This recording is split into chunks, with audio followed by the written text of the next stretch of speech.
Simula ang kwento ng pabalik na sana ang hero na ito na si Akatsuki sa orihinal niyang mundo dala-dala ang Dark Princess. Ngunit hinahabol siya ng mga katulong ng Shielded Kingdom. Ito yung kaharian na tinulungan niya para talunin ng Dark Lord. Naatasan ng mga humahabol sa kanya na ibalik siya sa kaharian. Dahil sa ugali niya ay nabansagan tuloy siyang rogue hero. Nang maramdaman niyang nasundan na siya ni Valkyria na siyang namumuno sa mga humahabol sa kanya ay huminto siya para harapin ito. Kasama din ito ang iba pang mga katulong ng kaharian para madakip na siya. Sa hudyat ni Valkyria ay sumugod ang mga ito ng sabay-sabay ngunit madali lang niyang nailaga ng mga ito at tinanggalan pa ng mga damit panloob. Dahil dito ay nagpasya na si Valkyria na labanan siya. Pero kahit ito ay hindi pa din siya nagawang mapigilan. Pagkadating niya sa kinaroroonan ng gate ay hinihintay pala siya dito ni Princess Risty. Susubukan din sana siyang pigilan ito kaya dito niya na sinabi na wala na umano siyang dahilan para manatili pa dito dahil natalo naman na nila ang Dark Lord. Dahil dito ay wala nang nagawa pa si Risty at habang pabalik na ito sa kaharian ay pinaalala muli ni Akatsuki dito ang kanyang sinabi na tawagin lang siya kung may masama umanong mangyari dito. Katapos ay hindi na siya nagsayang pa ng oras at pumasok na siya sa Otherworld Gate. Pagkadating niya sa kanyang bahay ay dito niya na pinalabas ang Dark Princess na si Miyu. Kinabukasan ay nagpunta silang dalawa sa eskwelahan na tinatawag na Babel para mag-enroll dito. Isa itong espesyal na eskwelahan na pumoprotekta at nagmamatsyag sa mga nakakabalik mula sa ibang mundo. Para hindi paghinalaan si Miyu na isa siyang Dark Princess ay nagpasya si Akatsuki na magkukunwari umano sila bilang magkapatid. Pagkadating nila sa Babel ay sumailalim muna sila sa iba't ibang pagsusuri. Dahil nakakakuha ng iba't ibang abilidad ang mga bumabalik mula sa ibang mundo kaya naitatag ang educational institution na Babel para magabayan ng maayos ang mga katulad ni Akatsuki. Sa eskwelahan na ito ay tuturuan ng mga estudyante para mapalakas at magamit ng maayos ang kanilang abilidad na nakuha sa ibang mundo. Nakarating din kaagad sa Student Council ang pagpapa-enroll ni Akatsuki sa eskwelahan kaya nabasa nilang lahat sa form nito ang salitang True Hero at Overlord. Dahil dito ay nagpa siya ang Student Council President na salubungin ito. Dinala sila Akatsuki at Miyu ng isang instructor sa isang silid para naman masubukan ang kanilang kakayahan. Pinapili sila ng sandata at pinili ni Miyu ang espada habang si Akatsuki naman ay minabuti na gamitin lang ang kanyang lakas. Unang sinubukan si Miyu at pagkaatake sa kanya ng instructor ay tumilapon lang ito sa sobrang lakas ng kanyang kapangyarihan. Katapos ay sinundan niya ito ng isa pang atake kaya hindi na ito nakatayo pa. Dito na nagpakita sa kanila ang Student Council President na si Kyoya. Matapos magpakilala ni Kyoya bilang Student Council President ay naisip kagad ni Akatsuki na ito ang pinakamalakas na estudyante dito sa Babel. Dahil wala ng instructor ang kakalaban kay Akatsuki ay nagboluntaryo si Kyoya na maging katunggali nito.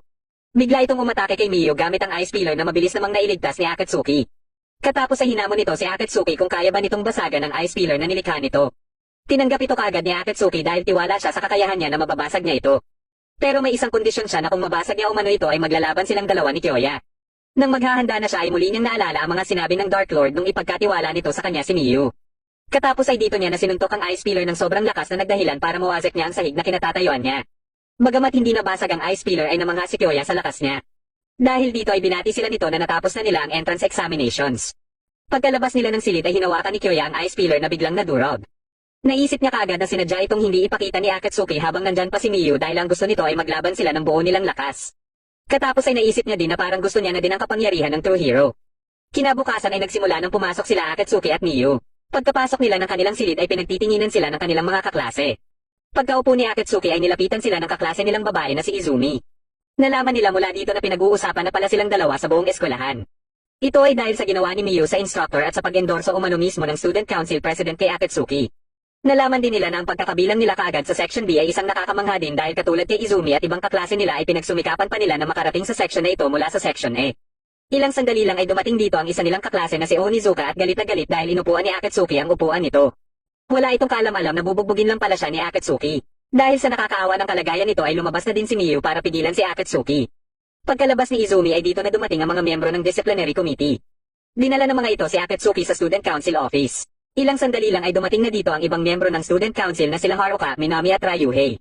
Hindi makapaniwala si Haruka nang makita na nakaupo si Akatsuki sa upuan ni Kyoya. Pagkadating dito ni Kyoya ay kaagad itong sinugod ni Akatsuki kaya mabilis na umaksyon sila Haruka para pigilan ito. Bagamat nasangga lahat ni Akatsuki ang mga atake sa kanya ay napalibutan pa din siya ng mga ito. Akala ni Akatsuki ay si Kyoya ang nagpapunta sa kanya dito para ipagpatuloy ang gusto nilang mangyari ngunit si Haruka pala dahil ito ang head ng Disciplinary Committee. Binalaan siya nito na nasa watchlist na umano siya ng Disciplinary Committee dahil sa ginawa niya sa unang araw pa lang niya dito. At kung may gawin pa siyang gulo ay mapipilitan na sila na gumamit ng dahas para pigilan siya. Pagkalabas niya ay nilapitan naman siya ng isang babae na inakala niyang nasa grade school pa lang. Ito pala ang kanilang class president na si Kuzuha at balak siyang sunduin para sa susunod nilang klase. Nalaman niya na nilaktawan pala nito ang grade school dahil sa galing nito. Ngunit ayon kay Kuzuha ay di hamak na mas magaling pa sa kanya ang mga miyembro ng Student Council at hindi basta-basta ang mga ito. Pagsapit ng tanghali ay binuli na naman ni Onizuka si Tenoka at inagaw ang pwesto nito sa pila. Ngunit hindi niya alam na nandito din pala si Akatsuki na siya namang nambuli sa kanya at inagaw din ang pwesto niya kaya wala na siyang nagawa. Katapos ay ibinalik ito ni Akatsuki kay Tanaka kaya napaisip tuloy ang ibang estudyante na pinalitan na ni Akatsuki ang paghahari ni Onizuka. Nalaman naman ni Miyu na ipinatawag pala ni Haruka si Kuzuha para pagsabihan ito sa mga kalokohan na pinaggagawa ni Akatsuki. Naatasan din ito na mag-submit ng report bago magsimula ang klase. Dahil dito ay mas naging istrikto pa ito sa mga rules ng eskwelahan na kahit ang accessories sa bag ni Izumi na ibinigay ni Miyu ay ipinatanggal niya. Meron din palang ibibigay si Miyu para sa kanya ngunit hindi niya ito tinanggap. Habang sa student council office naman ay hindi pa din mapakali si Haruka dahil hindi pa nagsusubmit ng report si Kuzuha. Dumating dito si Kyoya at sinabihan sila na siya na umano ang hahawak sa lahat ng mga isyu na may kinalaman kay Akatsuki. May isang estudyante naman ang gumalaw sa cockatrice na siyang gagamitin ng Class B para sa susunod nilang klase. Habang nasa Stadium 2 na ang Class B ay binigyan silang lahat ng arm device na magbibigay sa kanila ng sandata na babagay sa kanila gamit ang kanilang magical power sa pamamagitan ng kanilang imahinasyon. Ngunit dahil walang magical power si Akatsuki ay hindi niya ito magamit. Pagkaumpisa nila ay pinapunta sa Stadium 1 ang mga gustong makipaglaban na may kasama at pinaiwan ang mga gusto namang lumaban ng mag-isa. Nagpa siya sila Miyu na pumunta sa Stadium 1 at nagpaiwan naman dito si Akatsuki. Pinili niya si Onizuka para maging katunggali niya sa duelo. Sa una ay hindi muna ito pumayag ngunit nung sinabi niya na gagamit lang siya ng ordinaryong espada dahil hindi siya makagamit ng arm device ay pumayag ito kagad. Inilabas na sa Stadium 1 ang cockatrice na lalabanan ng mga estudyante na nandito. Dahil paulit-ulit na itong nilalabanan ng ibang estudyante ay alam na nila ang mga kakayahan nito. Akala ni Onizuka ay sasama si Akatsuki kina Miyu sa Stadium 1 para kalabanin ang cockatrice. Pero gayon pa man ay kampante na siya na kayang-kaya niya ng talunin ngayon si Akatsuki dahil ordinaryong sandata lang ang gamit nito. Pagkaumpisa ng kanilang duelo ay mabilis siyang nakapagkas ng mahika para atakihin si Akatsuki. Akala niya ay natalo niya na ito ngunit nagulat na lang siya na hindi man lang ito tinablan. Umatake siya uli ngunit hindi pa din ito umubra kaya pagkaatake ni Akatsuki ay bumagsak ito sa pagkagulat. Kinuha ni Akatsuki ang arm device nito at nang sinuot niya na ito ay may nadiskubre siya. Kasalukuyan namang nagwawala na sa Stadium 1 ang cockatrice at walang magawa ang mga estudyante dahil sa sobrang lakas nito. Sinubukan ni Kuzuha na atakihin ito ngunit hindi ito umubra kaya tinulungan na siya nila Miyu at Izumi at napatras nila ito. Kaagad nilang sinamantala ang pagkakataon na ito para makalikas ang ibang estudyante. Nang aatake na muli ang cockatrice ay sabay-sabay nila itong inatake. Pagka-atake nito muli ay mabilis na prinotektahan nila Izumi at Kuzuha si Miyu dahilan para maging bato na din ang mga ito.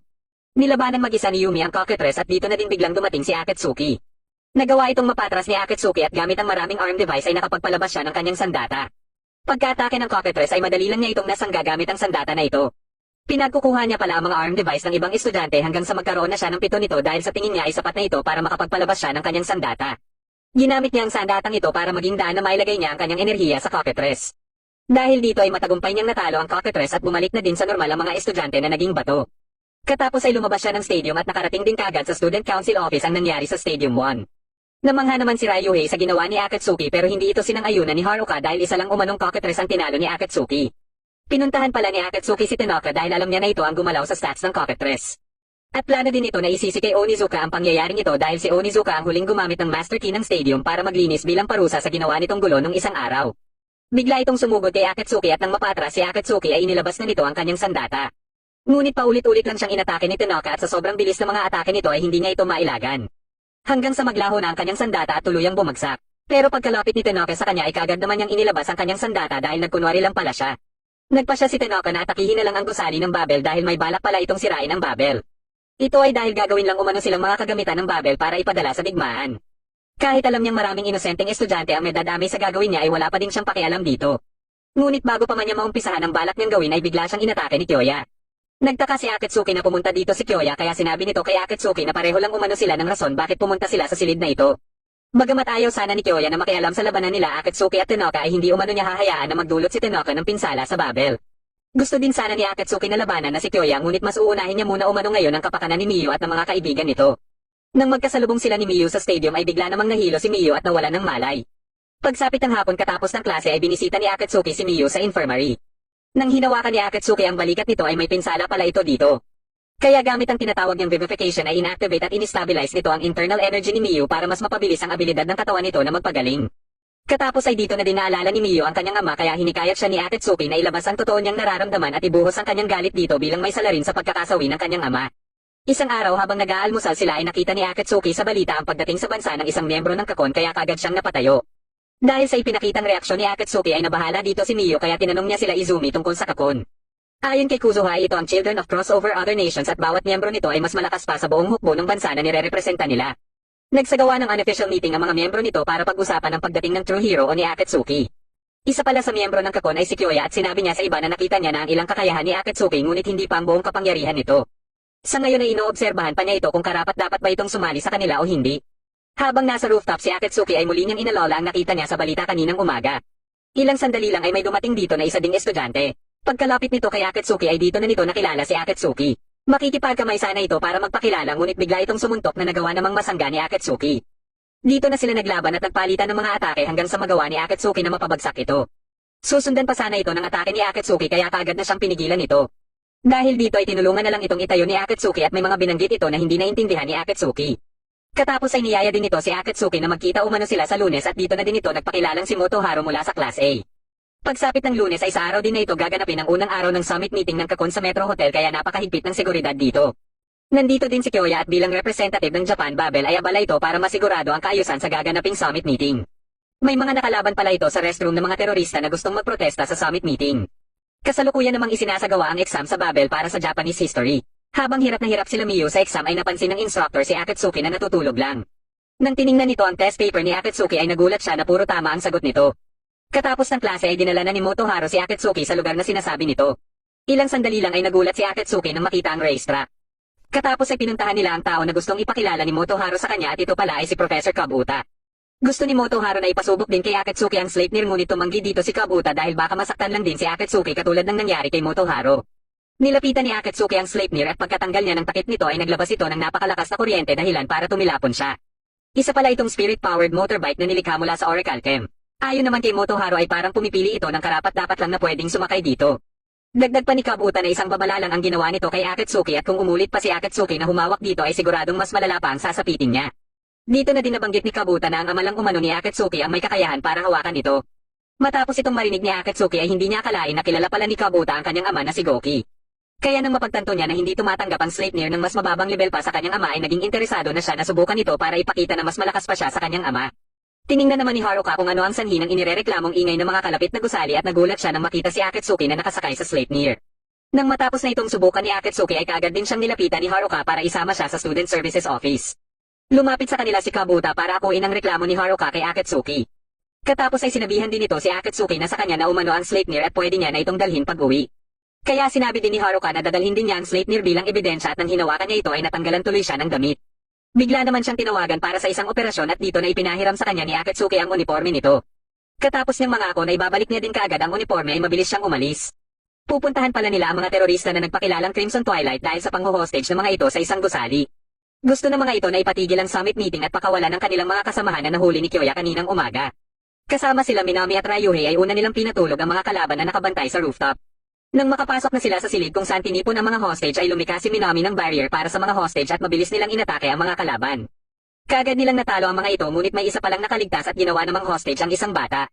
Sa patuloy na pakikipagnegosasyon nila Haruka dito ay nakarating na sila sa rooftop. Balak ng mga ito na kunin ang helicopter ng Babel para gamitin sa pagtakas. Pagkalapag ng helicopter ay bigla na lang sumulpot dito si Akatsuki at inatake ang may hawak sa bata. Dito na sinamantala nila Haruka ang pagkakataon para atakihin din ang dalawa pang kasamahan nito. Habang pababa na ang mga na-hostage ay may isa palang nagpanggap dito at uumpisahan na sanang pasabugin ang buong gusali. Ngunit biglang nagpakita dito si Motoharu dahil alam pala niya ang binabalak nito dahilan para hindi na ito makaporma pa. Isang araw ay nagsagawa ng pagpupulong sa imperyo ng Alaclaste na dinaluhan ni Princess Listy. Maliban sa emperador ng Alaclaste na si Emperor Volt ay nandito din ang emperador ng Disdia na si Lord Barem. Ayon kay Barem ay may impormasyon umano siyang natanggap sa kinaroroonan ng Dark Princess. Balak nito na magpadala ng kanyang tauhan para hanapin ito sa lugar na tinutukoy niya ngunit nababahala naman si Listy dahil imbis na tahimik nang namumuhay ang Dark Clan ay baka magdulot pa ito ng gulo. Pero pinanindigan pa din ni Barem na isang banta pa din ng Dark Princess dahil hindi nila alam kung kailan ulit sasalakay ang Dark Clan. Dagdag pa nito na wala dito sa Elazard ang Dark Princess kundi nasa ibang mundo. Hindi makapaniwala sila Listy sa sinabi ni Barem dahil ang pagkakaalam nila ay tanging mga nasa kabilang mundo lang ang makakadaan sa Otherworld Gate. Kaya sinabi na din ni Barem na dahil ito sa may nagdala sa Dark Princess para makadaan ito sa Otherworld Gate at ito ay ang rogue hero na si Akatsuki.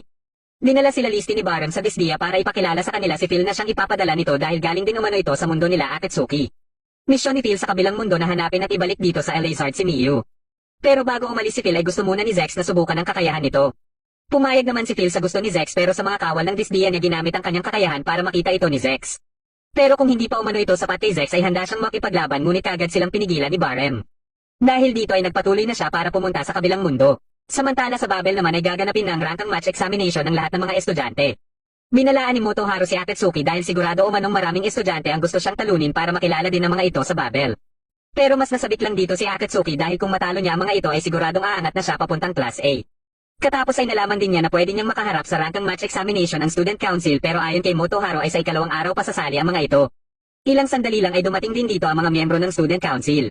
Hindi na makapaghintay si Akatsuki na mag-umpisa na ang ranking match examination dahil sa wakas ay makakalaban niya na din si Kyoya. Ngunit ayon kay Kyoya ay hindi umano siya makakasali sa ranking match examination dahil bilang miyembro ng Capcom ay kailangan niyang umattend ng summit meeting. Pero kung sakali mang matapos kagad ang summit meeting ay baka makahabol pa siya. Makalipas lang ang ilang sandali pagkaalis ng mga miyembro ng Student Council ay ipinaliwanag na sa lahat ang rules sa ranking match examination. Sa exam na ito ay bubuo sila ng grupo na kinabibilangan ng 4 na miyembro. Ipinaliwanag na din sa kanila ang tungkol sa power delimiting ng kanilang arm device. Dahil din sa power delimiting ay nagkaroon din sila ng kani-kanilang kasuotan para sa exam na ito. Pagkaumpisa ng ranking match examination ay kaagad silang inatake ng ibang grupo ngunit madali lang nila itong natalo. Katapos ay nakaramdam naman si Akatsuki na may grupo din na nagtatago sa ilalim ng lupa kaya inatake niya din ito. Ilang sandali lang ay nagsilabasan na din ang ibang mga grupo na gusto silang atakihin. Pero sa isang atake lang ni Akatsuki sa mga ito ay mabilis lang niya itong natalo. Kaya makalipas lang ang isang oras ay hindi makapaniwala ang mga nakamonitor sa examination na may isang grupo ang mabilis na pinatumba ang 14 na grupo. Matapos nilang malaman kung sino ang mga miyembro ng grupo na ito ay hindi na nagtaka pa ang isang instructor dahil alam nito kung gaano kalakas si Akatsuki. Dagdag pa nito na kahit sa student council ay kaya din itong makipagsabayan na hindi naman sinang-ayunan ni Haruka. Pero para kay Ryuhei ay sang-ayon siya sa sinabi ng kanilang instructor at kahit din si Minami ay kinikilala din ang lakas ni Akatsuki. Kinagabihan habang nagpapahinga sila Akatsuki ay naramdaman nila na may bamasag sa inilagay nilang wind barrier. Ito pala ay sila Haruka na nagpasya ng sumali sa exam kahit bukas pa sana sila nakatakdang sasabak na ayon kina Ryuhei at Minami ay si Haruka umano ang nagpumilit na sumali na sila. Hinamon ni Haruka si Akatsuki sa isang laban at bagamat tutol sila Miyu na mag-isa lang lalaban si Akatsuki ay kampante naman si Akatsuki sa lakas niya.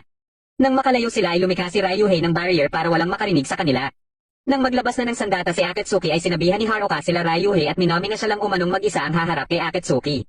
Katapos ay bigla nitong inatake si Akatsuki at dito na nag-umpisa ang kanilang laban. Ilang sandali lang ay nagawa ni Akatsuki na mabasag ang barrier ni Haruka dahilan para mahulog siya at kaagad din siyang tinutukan ng sandata. Pero bigla namang inatake si Akatsuki nila Minami at Ryuhei dahil hindi umano sila pumayag sa gusto ni Haruka na siya lang ang haharap kay Akatsuki. Ngunit nagulat na lang sila na hindi pala tumalab kay Akatsuki ang ginawa nilang atake. Dito na nilagyan nila Haruka ng mahika ang kanilang mga sandata. Ngunit bigla na lang nawala ang kanilang mahika dahil sa ginawa ni Akatsuki. Pagka-atake ni Akatsuki ay may sumangga naman dito at ito pala ay si Motoharo. Ito ay dahil may emergency umano sila at alam nito na napansin na din ito ni Haruka. Katapos ay nakita nila ang pagsabog kung nasaan ang kinaroroonan nila Miyu.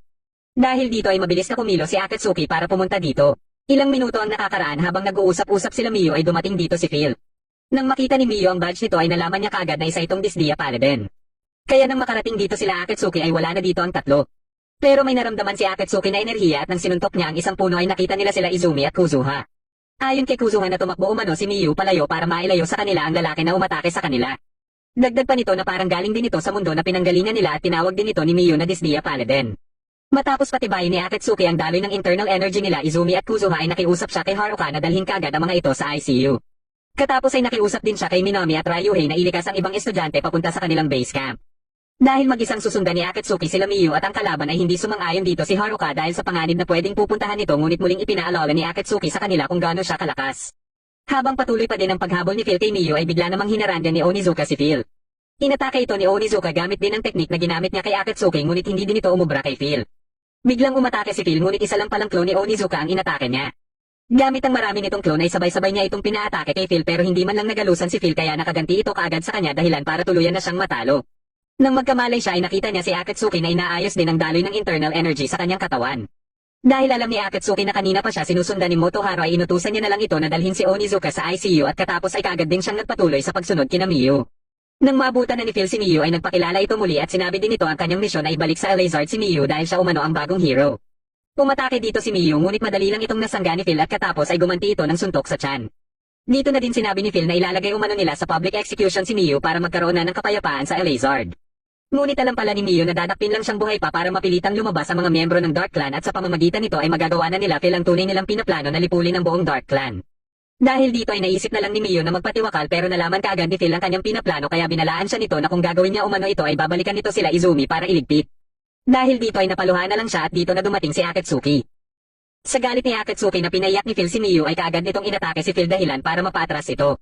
Katapos ay sabay silang sumugod sa isa't isa at dito na napatanong si Akatsuki kung sino umano ang tumulong dito. Itinanggi ni Phil na may tumulong sa kanya na mahanap si Miyu at baka umaayon lang umano sa kanya ang pagkakataon. Pero may mga nakuhanan siyang impormasyon sa mga tauhan ng eskwelahan. Sa una umano ay nagmatigas pa ang mga ito ngunit nang may masampulan na siya ay dito na nagsalita ang mga ito. Naglabas siya ng napakalakas na aura dahilan para tumilapon si Akatsuki. Katapos ay muli silang nagpalitan ng mga atake hanggang sa gamitin na din ni Akatsuki ang kanyang kapangyarihan kaya si Phil naman ang napatras. Dahil dito ay nalaman kagad ni Phil na gumamit si Akatsuki ng linked energy manipulation.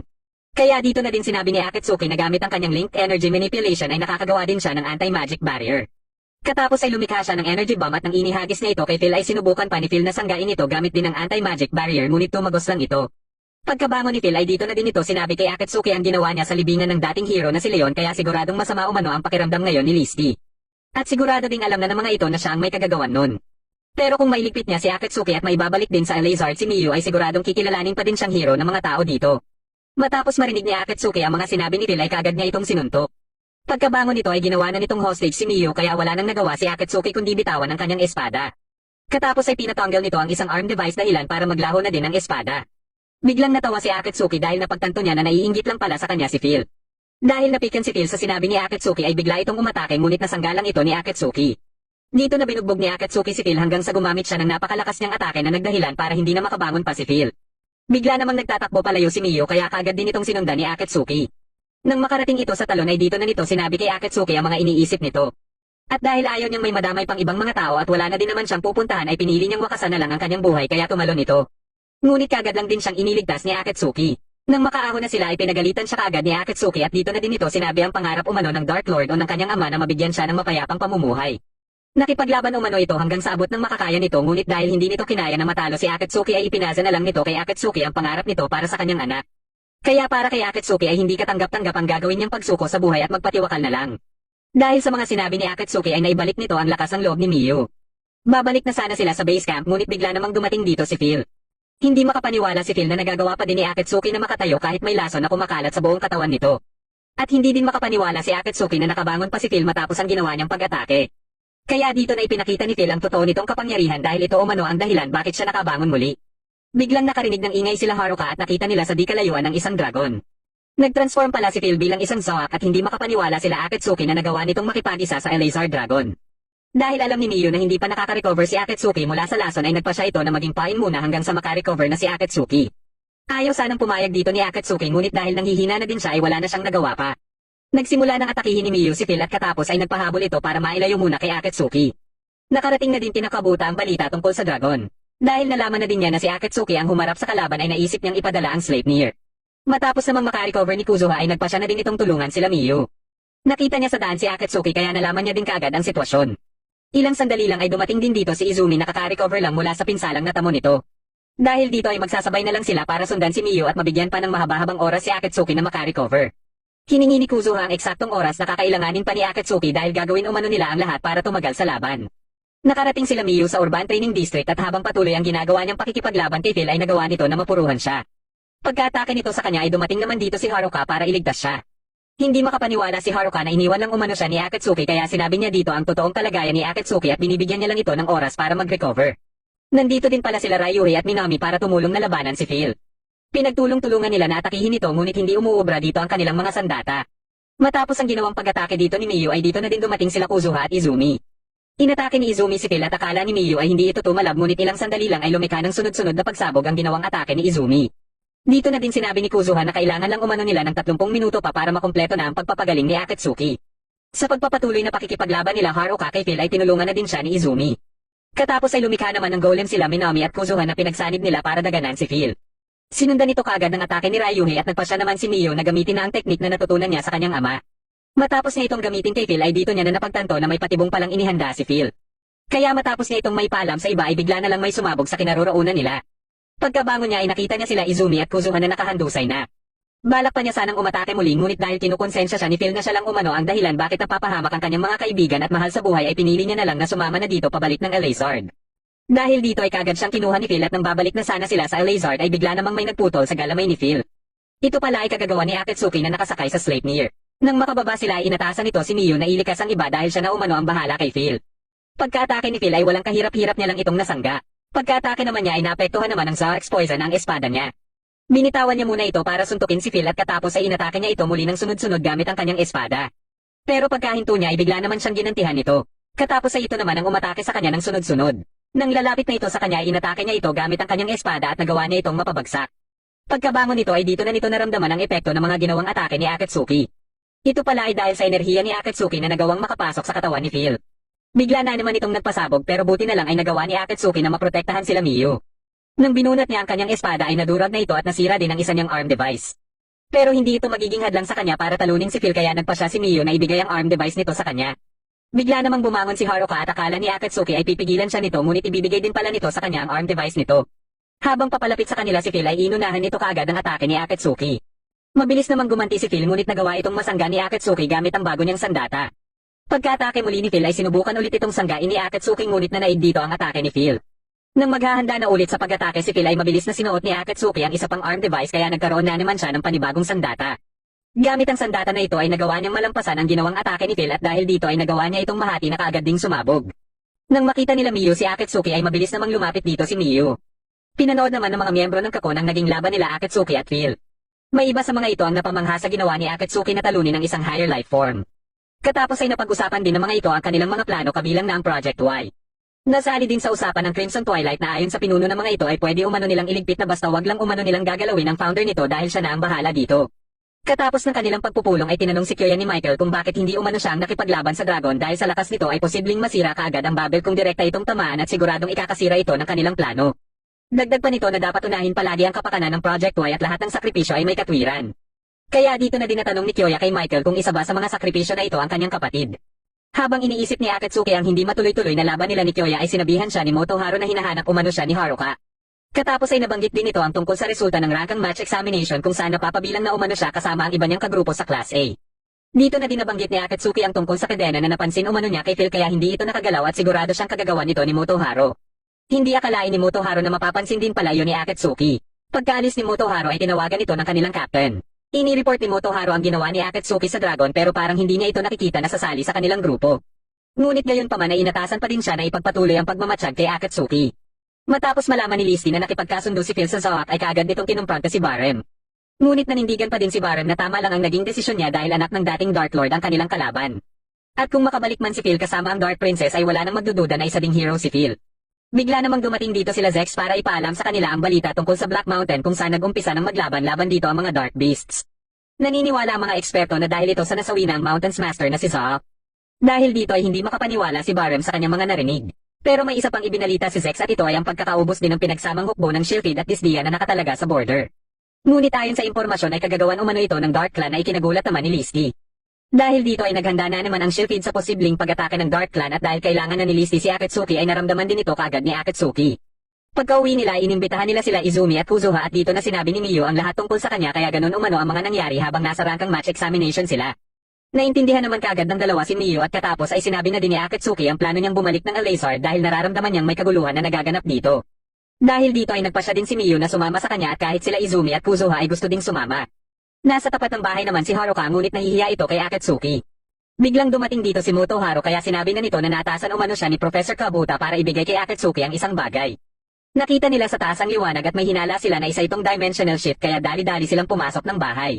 Naghahanda na pala sila Akatsuki para pumunta ng Alazar kaya pagkapasok dito nila Haruka ay kaagad na nilagyan ni Motoharu ng kadena sila Akatsuki dahil sasama din umano siya kaya nagpasya na din si Haruka na sumama.